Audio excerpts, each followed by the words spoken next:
Yan, share, good day sa inyo lahat. Maging share sa inyo lahat. For this vlog,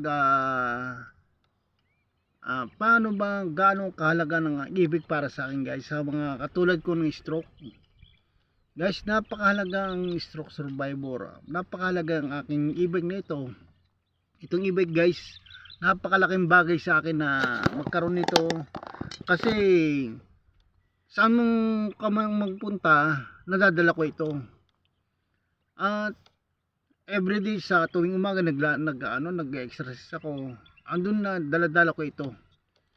Napakalaking bagay sa akin guys, napakalaking bagay, napakahalaga para sa akin.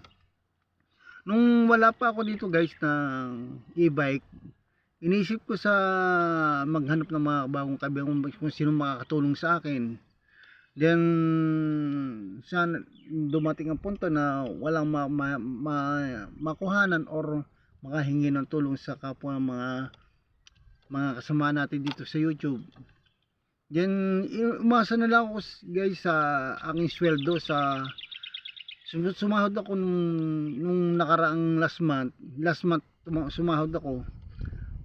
Siguro 3 months na or 4 months na nakalilipas na yung 6,000 sahod ko sa kay lolo, dinala ko sa e-bike sa kasa sa kumuha na ng hulugan. At itong e-bike kasi itong guys ang larangan ng aking, ito magiging mata ko at ito magiging gabay.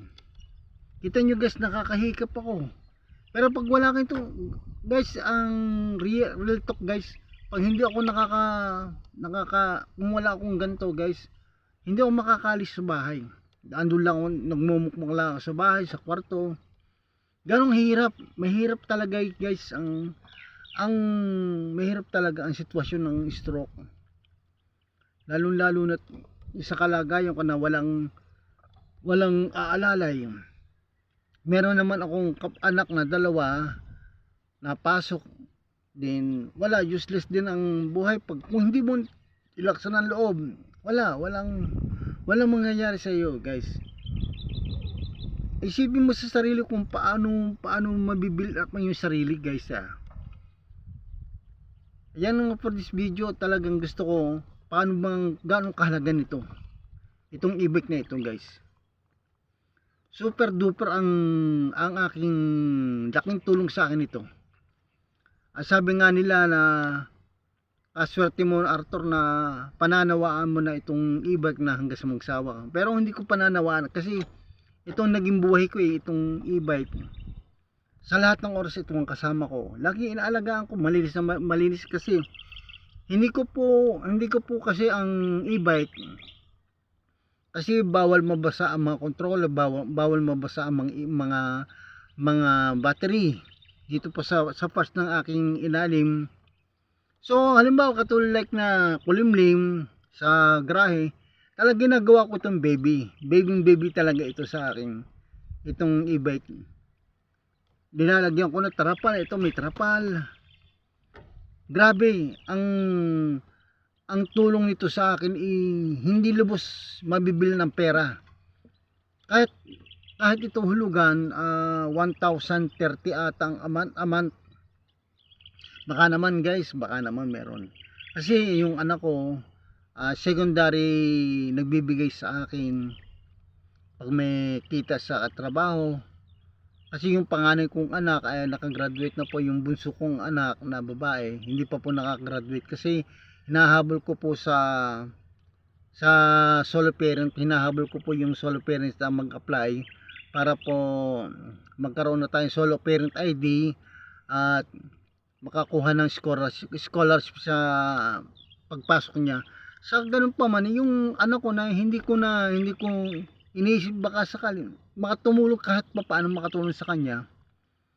At proud naman ako sa sarili ko kahit akong gantong buhay ko. Hindi na ako nag-iisip na eto nagmumukmuk, hindi ako nagmumukmuk. Eto andito ako. Hindi naman sa guys sa pagmamayabang.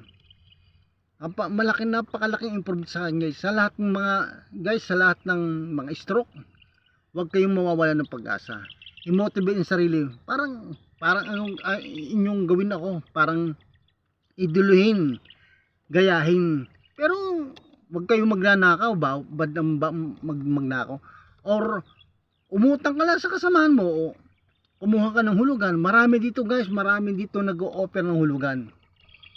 Marami nagpapahulog dito sa e-bike. Kaya yung nakakuha ako ng ganito, talaga awa naman, nakakautay kahit pa paano. Pag nasa due date na tayong bayra, ikot talaga si stroke. Hindi na mai-stress kasi alam na mga kasama na kailangan ko. Tsaka magbabayad talaga ako. Kaya minsan naisip ko sa buhay na kailangan talaga lumaban ako. Guys, napakalaking bagay guys ang itong e-bike na ito sa akin. Super duper talagang aking e-bike yan guys.